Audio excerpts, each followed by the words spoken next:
StarAtlas as an entity anymore, but I might be the CEO of some entity that lives within StarAtlas, and it's kind of like even that is a meta thought to possess. But Yeah. I really do believe in the disruptive potential of what we're trying to create here, and it is a massive vision and a massive undertaking. But we have been executing on every front to date. I have a lot of confidence in our team in being able to do so, and I'm really looking forward to seeing what we deliver over the next couple of years. Mm-hmm. Yeah, I think it's like a battle for the metaverse now. I think especially with blockchain and crypto. I think Epic Games, I heard they raised over $1 billion to create the metaverse. So it's like whoever can make the metaverse, but it's like not one metaverse can rule all metaverses, right? Like kind of in Ready Player One, that's kind of how it worked, right? I don't know how that would work. We will see if there is essentially this collection of mass, if you will, to an individual metaverse. And by the way, there's a lot of different definitions of what a metaverse actually is.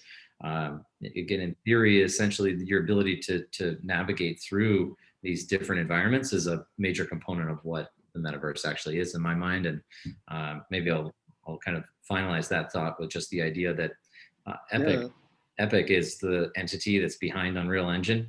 So if they're investing into the metaverse concept itself, my assumption is that some of that will trickle down into how Unreal Engine works, and we'll likely be able to leverage that within our own game development. And again, probably use it to propel ourselves to at least be a part of that metaverse. Like if like, what are your predictions on like how would you define the metaverse, and what would your predictions be on how that would look like for people? People in Axie Infinity will be in Decentraland.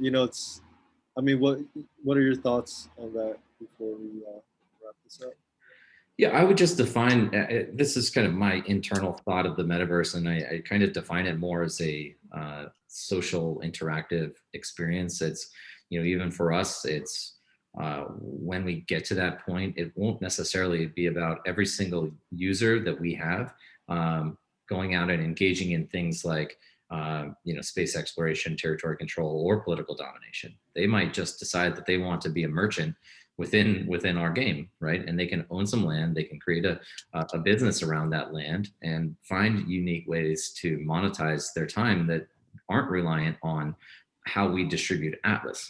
They can create an experience in the game that requires other players to actually pay them and compensate them for those goods. And that could be as simple as something as creating an apparel storefront where you create digital apparel and you sell that to players, skins effectively, or curating a digital art gallery based on NFTs within the game and you sell this digital art to other players.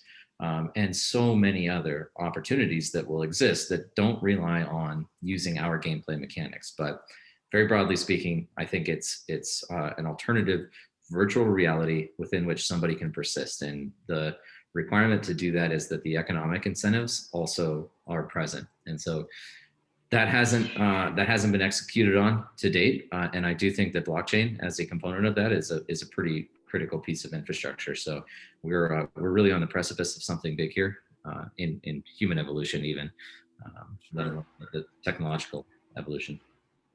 I could